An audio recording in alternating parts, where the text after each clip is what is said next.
À la une de l'actualité, le président Abdel Fattah el-Sisi enjoint aux responsables d'augmenter la réserve stratégique des denrées alimentaires, veillant à sa disponibilité aux points de vente gouvernementaux. Le président el-Sisi s'exprimait lors d'une réunion avec le Premier ministre Mostafa Madbouli, les ministres de l'approvisionnement et de l'agriculture, ainsi que le directeur général de l'organisme des projets du service national des forces armées. La réunion a porté sur le suivi des plans de développement de nombre de sociétés et des industries alimentaires, notamment les compagnies Qaha et Ethina. L'entretien a aussi discuté des efforts déployés par le programme national pour la production de semences de haute qualité, des plans de coopération et de partenariat avec un nombre de pays experts dans la production de l'huile des palmiers ont été également examinés lors de cette réunion afin de créer une région logistique pour le raffinage et la production de ce genre d'huile.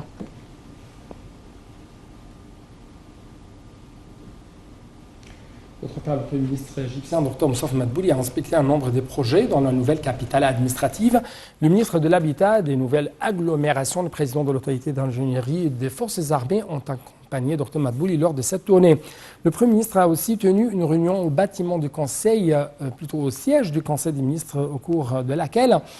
il a affirmé qu'aucun retard ne sera autorisé dans la mise en place des projets en cours dans la nouvelle capitale administrative. D'autre part, Dr Madbouli a ajouté être prêt à visiter la capitale administrative périodiquement pour suivre de près le déroulement des travaux de projets en cours dans la nouvelle capitale administrative.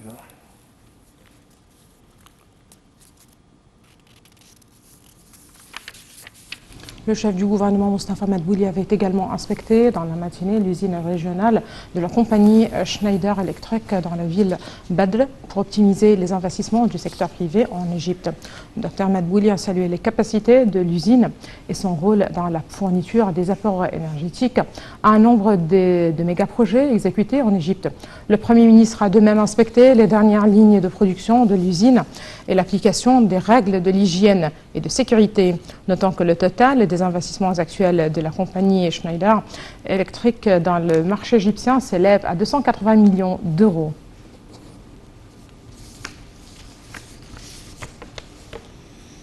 Sur le plan diplomatique, le ministre égyptien des Affaires étrangères se rend à la capitale belge Bruxelles dans une visite officielle au cours de laquelle il doit délivrer un message de la part du président Abdel Fattah el-Sisi au président du Conseil européen Charles Michel. Il est prévu que M. Chokri s'entretenir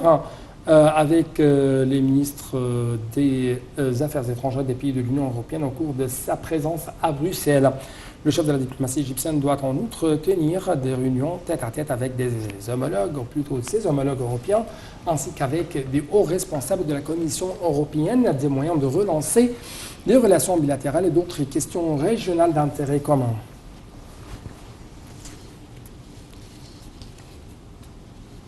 Le président de la Chambre des représentants, Hanafi Al-Gebali, a confirmé que tous les Égyptiens se rangeaient derrière la direction politique en ce qui concerne la crise du barrage de la Renaissance et soutiennent les mesures sages prises par l'État pour protéger les droits historiques du peuple dans l'eau du Nil. Lors de la séance de la Chambre des représentants, M. Gebali a souligné que l'allocution du ministre des Affaires étrangères, Sameh Chokri, devant le Conseil de sécurité a reflété la position de l'Égypte vis-à-vis de cette question épineuse. Il a ajouté que les représentants du peuple égyptien exhortent la communauté internationale de prendre une attitude plus positive afin d'assurer un accord contraignant sur le remplissage et le fonctionnement du barrage éthiopien afin de protéger les droits hydriques de l'Égypte.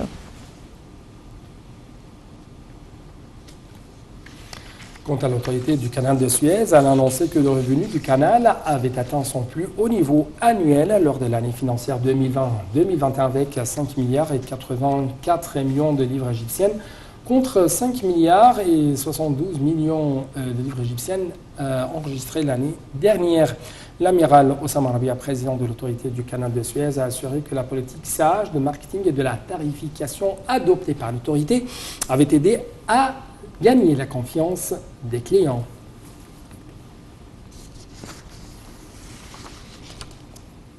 Et là, on passe aux indices de la Bourse du Caire qui ont enregistré un recul collectif au cours de la première séance de la semaine, affecté par des opérations de vente des individus égyptiens et des institutions locales. L'indice principal, le JIX 30, a reculé de 0,3% au niveau de 10 160 points et les indices secondaires, le JIX 70 et le JIX 100, ont également reculé de 1%.